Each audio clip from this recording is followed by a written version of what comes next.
The president hoping the second time in 8 days does the charm, explaining his strategy with regard to ISIS. Now, last time speaking alone at the White House. This time speaking before his pretty much entire national security team, flanked by a lot of guys in uniform to show that he had a big backdrop supporting a big strategy that was clear, that was focused, and despite what his critics are saying, was going to win out his doubters. Well, at least on Fox Business, within seconds of his remarks, let's just say they were not impressed. Take a look.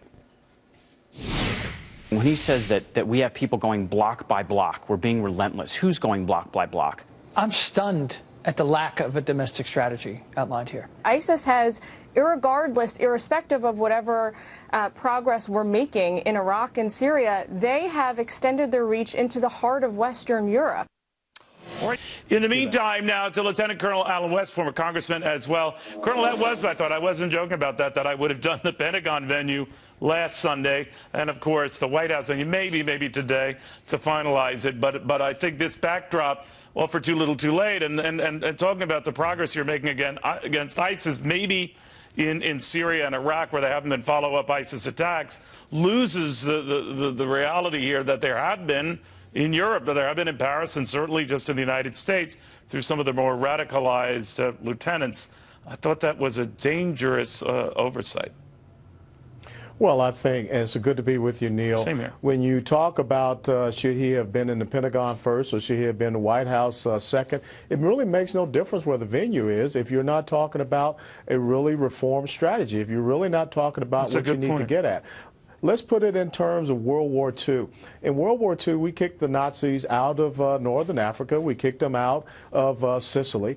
So you could say, you know, they had lost 30 to 40% of their terrain that they held. But guess what? They were still in power all across Europe. So when you're dealing with an enemy such as ISIS that is able to command and control operations into Paris, and yet again, in the last 24 hours, we found out about another ISIS-inspired jihadi who went on a stabbing spree, and we know what has happened in San Bernardino, and there's the potential for more of those attacks to occur. So we need to get in there and root them out. And 50 Special Forces operators that are going around searching for partners, as Jennifer Griffin said, what kind of mission is that? And how will we put our special operators in that type of position where they're going to go look for friends?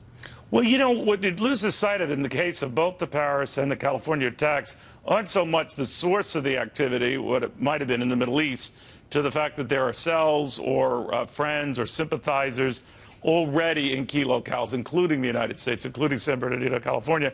And that was the one thing he did not address. Maybe by design, there was this lone wolf, you know, situation that Kevin alluded to here. But I thought that was something that didn't ease Americans' concerns, because that's what they're worried about. They're well aware of ISIS's presence over there, and that we want to get them over there. But they're more worried these days that they appear to have infiltrated over here. Yeah, you're absolutely right. And so how do we stem that infiltration? How do we attack them on the social media sites and the internet to prevent them from exporting their terrorist ideology, which is what we have not done? When we find out that Tashfeen Malik was, you know, putting terrorist jihadist messages out there on social media, and we did not check her whatsoever, that should cause the American people a lot of concern. And now we find out that the Department of Homeland Security had a prohibition on checking the social media posts of people coming into the United States of America, which is kind of interesting because this whole metadata thing was going after, you know, people here, the American citizens, and our constitutional rights, but yet we're allowing others to do whatever they wish and still enter this country. You know, Alan, I just got the feeling, and you know the particulars, and probably the president better than I, that you know, look, he has about a year to go. He came into office criticizing our involvement in this neck of the woods, period, long before ISIS.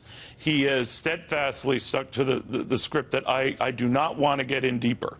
And outside of 200 more operational advisors or whatever they're calling them in Syria, that's about the extent of it. And he wants to extract us in any way he can rather than get deeper. And the public seems to support the notion this war fatigue and all, but what opportunity do you think he missed? Republicans, some of them, Lindsey Graham chief among them, saying, you know, we do need to tell the American people we need more boots on the ground there. We need a lot more Americans involved. The allies and friends we have there are dicey, so we have to do something. And part of that ultimately means Americans. Do you buy that? Well, we have to lead. And when you think about President el-Sisi in Egypt and the statements he's made and the fact that he's going after the Muslim Brotherhood and ISIS and we're not supporting him.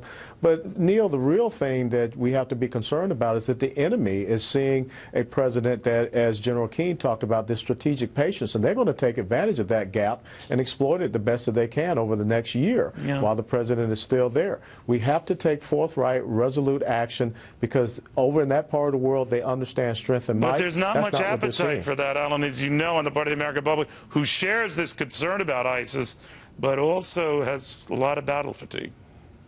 Well, the thing is that the American people may say they have battle fatigue, but you have men and women that are dedicated to going in and fighting this enemy. They're just looking for a strategy for victory. And I think that's what the American people want, and they're not seeing it from this president. All right, Alan, it's always good seeing you, my friend. I hope you have a Merry Christmas and a safe one. Merry